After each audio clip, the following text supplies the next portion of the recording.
I spent 12 years of my life working as a deep-cover digital intelligence analyst for a government agency that officially does not exist. My job was to trace the untraceable. I hunted down offshore accounts, decrypted intercepted communications, and dismantled entire criminal syndicates without ever leaving a windowless room. In my world, every human being leaves a digital footprint. Every lie, every secret, every betrayal is recorded somewhere on a server, just waiting to be uncovered with undeniable, absolute clarity, someone who knows how to look. I eventually left that life behind for the sake of my daughter. I wanted peace, I wanted a quiet existence working as a standard IT consultant in the suburbs.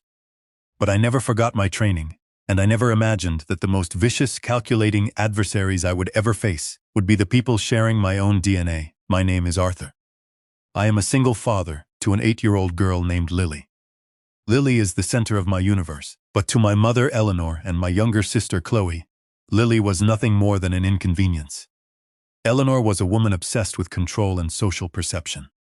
Chloe was a self-proclaimed lifestyle influencer, building a fragile empire on filtered photos and fabricated wealth. To them, my quiet life was an embarrassment, and my devotion to my daughter was a sign of weakness. The nightmare began on a rainy Tuesday evening in late October. Lily collapsed in our living room, her small body convulsing violently. Her temperature spiked to an unimaginable 105 degrees. I carried her to my car, my heart hammering against my ribs, and drove to the emergency room like a madman. Within 3 hours, she was transferred to the intensive care unit. The doctors diagnosed a severe, aggressive bacterial infection that had rapidly progressed to sepsis. They placed her in a medically induced coma. They intubated her. I sat in a freezing metal chair beside her hospital bed, staring at the ventilator as it forced air into my little girl's lungs. The rhythmic, mechanical hiss of the machine was the only sound in the room. Her skin was pale, her tiny hand swallowed by a web of intravenous lines. I held her fingers, begging whatever higher power existed to spare her life. At 2:15 p.m. the following day, my phone vibrated in my pocket. The screen illuminated the dim hospital room. It was a text message from my mother, Eleanor. I opened the message, desperately hoping for a word of comfort, a question about Lily's condition, or an offer to bring me a change of clothes. Instead, I read a message that made the blood in my veins run cold. Chloe's influencer milestone party starts in 3 hours, Eleanor wrote. The custom multi-tiered cake is ready at the bakery downtown. You need to pick it up and bring it to the venue immediately. The photographers are waiting. Stop hiding in that hospital and playing the victim. Don't be selfish and useless like you always are. I stared at the glowing letters on the screen. My daughter was on life support, suspended between life and death, and my mother was demanding that I leave her side to act as a delivery boy for a cake. The sheer sociopathic lack of empathy was staggering. I typed a response, my fingers trembling with a quiet, icy fury. Lily is on a ventilator. She is fighting for her life. I am not leaving this room. Less than a minute later, Eleanor replied, "It's just a fever. Doctors always exaggerate to pad the bill. You are deliberately trying to ruin your sister's special day just to get attention. Bring the cake now, or don't bother showing your face in this family again." I turned off my phone. I didn't shed a tear. The paralyzing fear that had gripped me for the past 24 hours was suddenly incinerated by a cold, calculating rage. The man who had spent a decade dismantling cartels and exposing corrupt politicians woke up in that hospital chair. If my family wanted to treat my daughter's life as a nuisance, I would treat them as hostile targets. But I had no idea that the cake was only the beginning. The true ambush was still approaching. 48 hours later, the heavy doors of the ICU swung open. The sharp, aggressive click of designer heels echoed on the linoleum floor. I looked up and felt my stomach drop. It was Monica. My ex-wife Monica had walked out on Lily and me 3 years ago. She had packed her bags one afternoon while Lily was at school, claiming she needed freedom and couldn't handle the responsibilities of motherhood. She hadn't paid a dime in child support. She hadn't called on a single birthday. Yet here she was, wearing a tailored suit and a meticulously crafted expression of sorrow. She didn't look at Lily. She didn't walk to the bed to touch her daughter's hand. Instead, she walked straight to me and dropped a thick manila folder onto the small hospital table. "What is this?" I asked, keeping my voice dangerously low. "Those are emergency custody papers," Monica said, her voice dripping with venom. "You are an unfit father, Arthur. Your poverty and your negligence put my daughter in this hospital. I am taking full custody of Lily the moment she is discharged. And you won't be able to stop me. I stood up, closing the distance between us. You haven't seen her in 3 years. You don't even know her favorite color. Who is backing this, Monica? You can't even afford the filing fees for this paperwork. Monica smiled, a cold, triumphant smirk. I have powerful allies, people who actually care about family. Before I could respond, Monica's phone buzzed. She glanced at the screen, and for a fraction of a second, her mask slipped. It was a reflex action, but my trained eyes caught the name flashing on her caller ID before she silenced it. Eleanor, my mother. Monica turned on her heel and walked out of the ICU, leaving the custody papers behind. I stood in the silent room, the pieces of the puzzle rapidly locking into place. This was a coordinated strike. My mother and my ex-wife, two women who had historically despised each other, had formed an alliance, but why? Custody battles are expensive and exhausting. Neither woman possessed a maternal instinct. There was a hidden objective, an underlying motive that I hadn't yet uncovered. I immediately went into intelligence gathering mode. I didn't know what they were planning, but I knew they would attempt to exploit my absence or manipulate the situation. I needed eyes on the ground. I called a trusted former colleague who still worked in private security. Within an hour, he arrived at the hospital lobby and handed me a small, unassuming brown teddy bear. Hidden inside the bear's glass eye was a high-definition, wide-angle micro camera with a built-in cellular transmitter. I placed the bear on the bedside table next to Lily, angled perfectly to capture the entire room, including the door. I synced the live feed to a secure encrypted server on my phone. Later that evening, an unexpected visitor arrived. It was my grandfather, Thomas. He was 75 years old, leaning heavily on a wooden cane, having taken a 4-hour bus ride from the next state over. When he saw Lily connected to the machines, the old man broke down in tears. "Arthur, I'm so sorry, I couldn't bring more," Thomas wept, pulling a weathered bank envelope from his coat pocket. "Eleanor told me you were drowning in debt. She said the debt collectors were threatening to take the house and put Lily in foster care. I gave her everything I had left in my retirement account. $15,000. Did she give it to you?" The room went dead silent. "Grandpa," I said softly, my mind racing. "I have no debt. I never asked Eleanor for a single dollar. She told you I was going bankrupt?" Thomas looked at me, his aging eyes widening in horror as the realization set in. She came to my house 3 times this month," she cried. "She begged me to help you. I transferred the money to her personal account."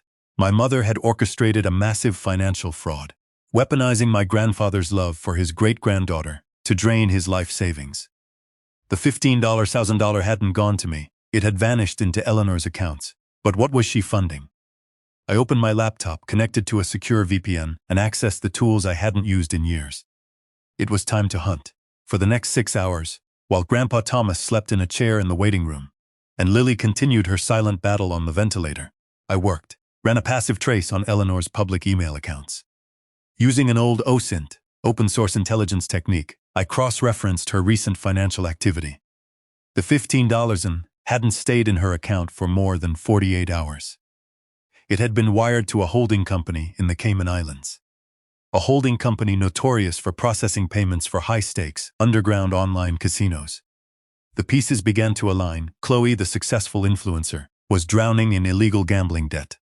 Eleanor, desperate to protect her golden child's public image and avoid a catastrophic scandal, had stolen from her own father. But $15,000 wouldn't cover a serious gambling syndicate debt.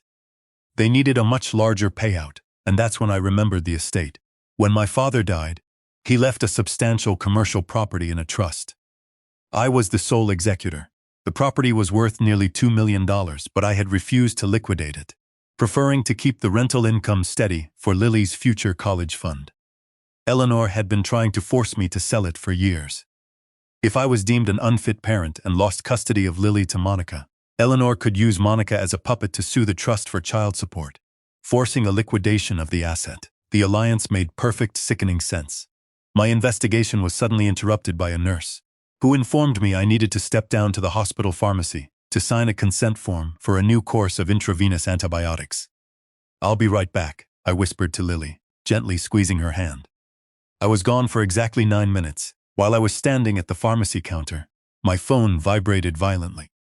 It was a proximity alert from the secure server linked to the teddy bear camera. I opened the live feed on my phone screen. The high-definition night vision activated. The door to the ICU swung open, and a figure slipped into the room. It was Eleanor. She looked up and down the hallway to ensure she wasn't being watched, completely unaware of the glass eye tracking her every movement. I watched in horror as my mother approached my critically ill daughter's bed. At that exact moment, Lily's fingers twitched, her eyelids fluttered. The sedation was wearing off. She was waking up. Instead of calling for a doctor, Eleanor leaned in close. Her face hovered mere inches from Lily's ear. I tapped the screen to activate the enhanced audio receiver. "Listen to me, Lily," Eleanor hissed, her voice dripping with venom. "Your father isn't here. He left you. He doesn't want to take care of a sick little girl. He's angry at you for ruining his life. That's why your mother left too. Because you made everyone unhappy. If you want people to love you, you need to go live with your mom. You need to tell the judge you're afraid of your dad." My blood turned to ice. She was deliberately inflicting extreme psychological trauma on a child emerging from a coma. She was planting seeds of abandonment, guilt, and terror, weaponizing Lily's vulnerability to manipulate the custody case. It was a level of emotional terrorism I had rarely seen, even in my previous line of work. I sprinted back to the ICU, my boots pounding against the linoleum. When I threw the door open, Eleanor was already gone, having slipped out a side exit. But the damage was done. Lily's eyes were open, filled with sheer, unadulterated terror. The moment she saw me, she flinched, pulling her small body away from me as if I were a threat. Tears streamed down her pale cheeks. "Daddy," she whimpered, her voice raspy from the ventilator tube that had just been removed. "Are you mad at me?" Grandma said. "Grandma said you want me to go away." My heart shattered into a million pieces. I knelt beside her bed, moving slowly so I wouldn't frighten her further. I took her trembling hand and pressed it against my cheek. "Lily, look at me," I said, my voice steady, projecting absolute certainty. "I love you more than anything in this universe. I have been sitting in this chair for 3 days waiting for you to wake up. I will never leave you. Grandma lied to you, and I promise you nobody will ever hurt you or lie to you again." It took an hour to calm her down, to undo the poison my mother had poured into her ears. When Lily finally drifted back into a peaceful, natural sleep, the last shred of mercy I held for my family vanished. I was no longer playing defense. I went back to my laptop. I didn't just trace Eleanor's finances. I breached her cloud storage. People like Eleanor and Chloe are incredibly careless with their digital security. They use the same passwords for everything, and they sync all their devices to a single cloud account. Within 30 minutes, I bypassed the two-factor authentication on Eleanor's primary tablet. I began sifting through months of backups, photos, emails, text messages, and then I found the Holy Grail. It was an automatically saved video recording of a Zoom conference call that had taken place 3 weeks prior. The participants were Eleanor, Chloe, and Monica. I put on my headphones and pressed play. The video loaded. Chloe was crying hysterically, her perfect makeup smeared. "The bookies are threatening to repossess the cars, Mom. They know where I live. If my sponsors find out I have a $500,000 gambling debt, my career is over." Eleanor's voice was calm, authoritative. "We have a plan, Chloe. Stop crying, Monica. Are the custody papers ready?" Monica nodded on screen. "My lawyer drafted them, but Arthur will fight it. He has a clean record, a good job, and he's obsessed with the kid." "Then we make him look unstable," Eleanor replied coldly. "We destroy his reputation, and if that doesn't work, we manipulate the child. We convince Lily to tell a child psychologist she's afraid of Arthur.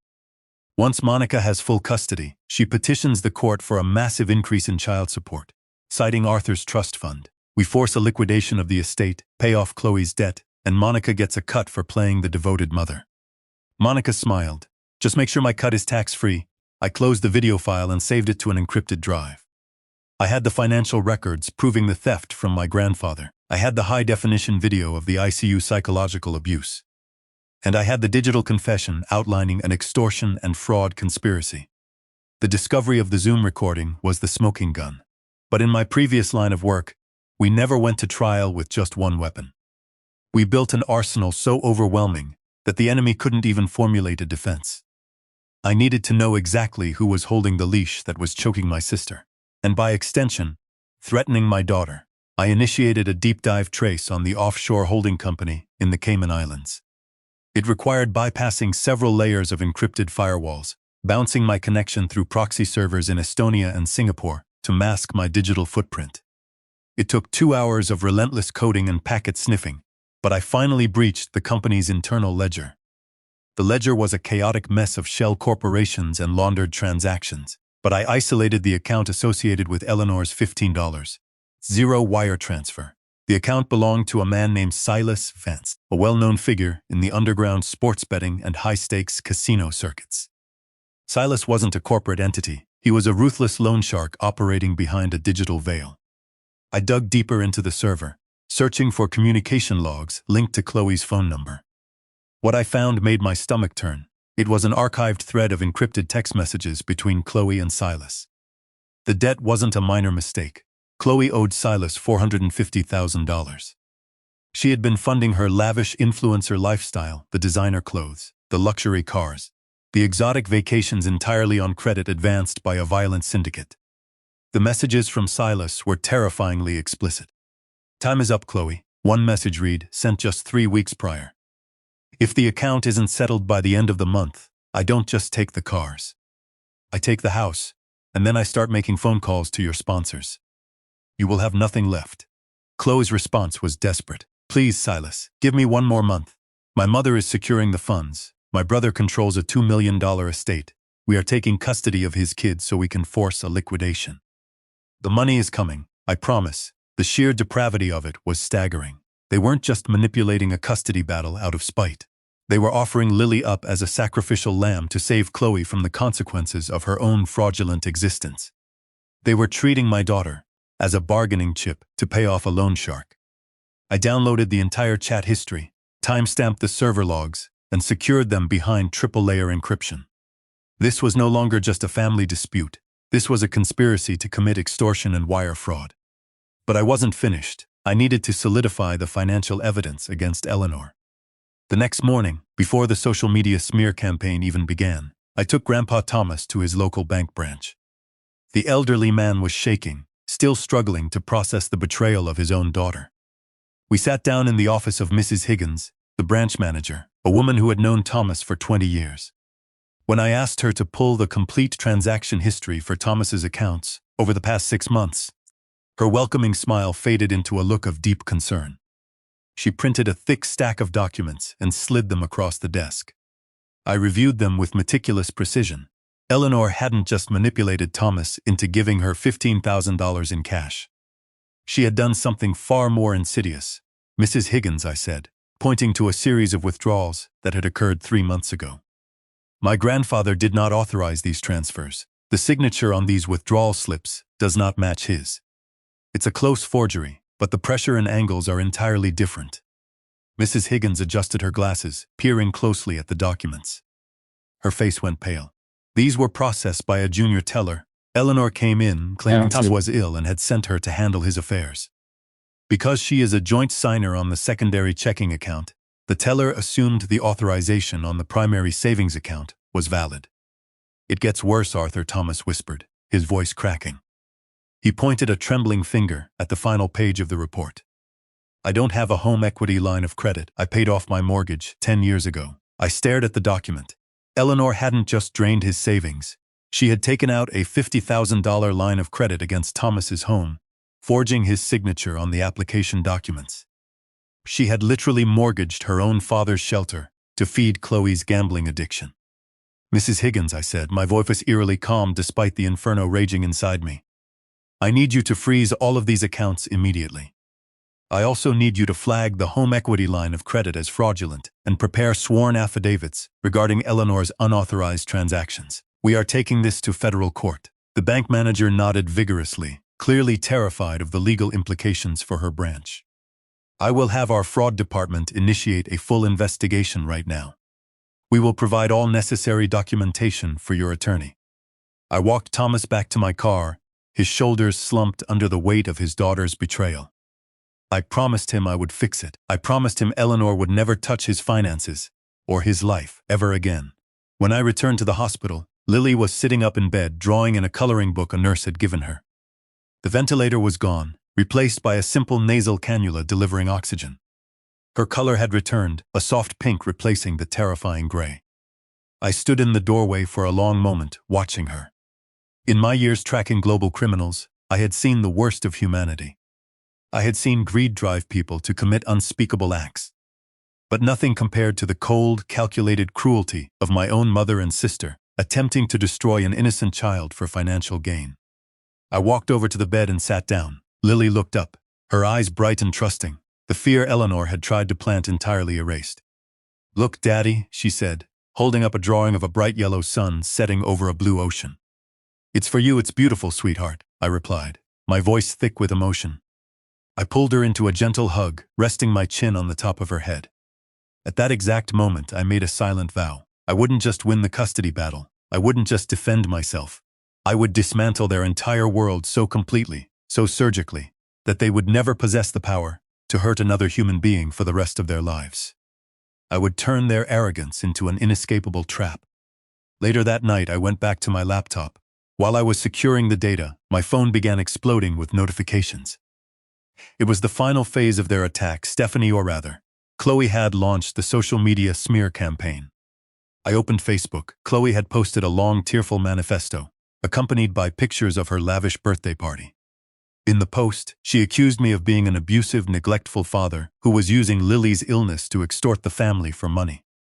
She claimed I had banned them from the hospital out of spite. Within minutes, the post was flooded with hundreds of comments from relatives, friends, and strangers, all calling me a monster, a failure, a disgrace to the family. They thought they were destroying my reputation in the court of public opinion, preparing the ground for the legal battle. They believed they were holding all the cards. They had no idea they were sitting at a table with a man who had already hacked the cameras, marked the deck, and locked the doors. The custody hearing was scheduled for the following Friday. It was time to go to war. I spent the next 3 days working closely with my attorney, a ruthless former prosecutor named Marcus. When I laid the encrypted drives on his desk and explained their contents, Marcus didn't just smile. He looked like a predator who had just been handed the keys to the zoo. We didn't just prepare a defense, we prepared an execution. By the time Friday arrived, Lily had been moved out of the ICU and was recovering beautifully. I kissed her forehead, promised her I'd be back by dinner time, and headed to the courthouse. The courtroom was suffocatingly warm, the fluorescent lights reflecting off the polished wooden benches. Eleanor, Monica, and Chloe were already seated at the petitioner's table. They were dressed in impeccable, conservative attire, playing the roles of the deeply concerned, loving family members. Chloe was even subtly wiping fake tears from her eyes, likely preparing for an Instagram post about the emotional toll of family justice. When the hearing commenced, Monica's attorney launched into a dramatic, rehearsed monologue. He painted a picture of a negligent, abusive father who forced his daughter to live in squalor. He submitted printed copies of Chloe's social media posts as character evidence and presented fabricated financial documents, suggesting I was bankrupt. "Your Honor," the attorney concluded, pointing dramatically at me, "this man is a danger to his own child. We ask the court to immediately grant full custody to the biological mother, Monica, who is ready to provide a safe, loving environment." The judge, a stern woman with a reputation for zero tolerance, turned her gaze to my table. "Mr. Davies, your response?" Marcus stood up slowly, buttoning his suit jacket. "Your Honor, the respondent does not wish to argue these claims. We prefer to show the court the reality of this situation. With the court's permission, I would like to submit 3 pieces of physical evidence and project them onto the courtroom monitor." The judge nodded. "Exhibit A," Marcus said, as the financial records appeared on the large screen. "These are certified banking traces. The petitioner's mother, Eleanor, recently extorted $15,000 from an elderly relative, claiming the respondent was in debt. As you can see, the funds were immediately wired to an offshore holding company associated with illegal gambling syndicates, specifically to cover debts incurred by Chloe." Eleanor's confident posture shattered instantly. She gasped, her face draining of color. "Exhibit B," Marcus continued, his voice echoing in the silent room. The screen switched to the night vision footage from the teddy bear camera. The entire courtroom watched in stunned silence as Eleanor sneaked into the ICU. They watched her lean over a critically ill, terrified 8-year-old child and whisper psychological poison into her ear. The audio, enhanced and crystal clear, played Eleanor's manipulative lies. The judge's face turned scarlet with fury. "Is this authentic, counselor?" she demanded, her voice shaking with rage. "Time-cemented, geolocated, and cryptographically verified, Your Honor," Marcus replied smoothly. And finally, Exhibit C, the motive. The Zoom video recording played on the screen. The entire conspiracy, the fake custody battle, the plot to manipulate a child, the plan to force the liquidation of the trust fund to pay off Chloe's massive underground gambling debts was laid bare. Monica's demand for a tax-free cut echoed through the room like a gunshot. Chaos erupted. Eleanor began screaming, denying it was her voice, pointing wildly at me. Monica burst into tears, attempting to distance herself from the plot. Chloe simply buried her face in her hands, realizing her fake empire had just imploded. The judge didn't use her gavel. She stood up. "Bailiff!"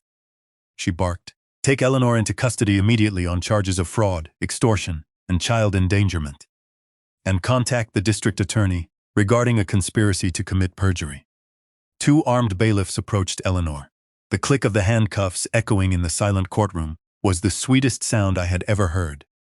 As they led her away, she looked at me, her eyes wide with panic. The narcissist had finally met the analyst, and the analyst had won. The judge turned her furious gaze to Monica. "Your petition is denied with prejudice. I am issuing a permanent restraining order. You will never come within 500 yards of that child again." I walked out of the courthouse an hour later, stepping into the bright, warm afternoon sun. The toxic structure that had plagued my life was entirely demolished. The fallout was absolute. Without the trust fund money, Chloe's gambling debts caught up with her. Her house was foreclosed on, her sponsors dropped her after the scandal leaked, and she was forced into personal bankruptcy. Eleanor faced severe federal charges for the wire fraud and elder abuse, guaranteeing she would spend the next several years in a place where she could no longer control anyone. As for Lily and me, we packed our bags and left the state entirely. We moved to a small, quiet coastal town where the air was clean and the neighbors were kind. Lily fully recovered, her smile returning brighter than ever before. In my old line of work, we had a saying, "Data doesn't lie, only people do." My family tried to build a lie massive enough to destroy my life and steal my daughter. But they forgot that every lie leaves a trace, and when you force a protector into a corner, you shouldn't be surprised when they burn your entire world to the ground to keep their child safe.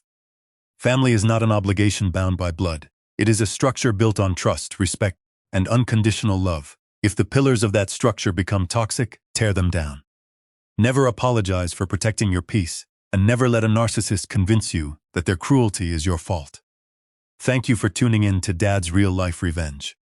If you enjoyed this story, drop a comment with the number 7 to let me know you stand against toxic family members. Don't forget to like, subscribe, and share this video. Until next time, stay vigilant and protect what matters most.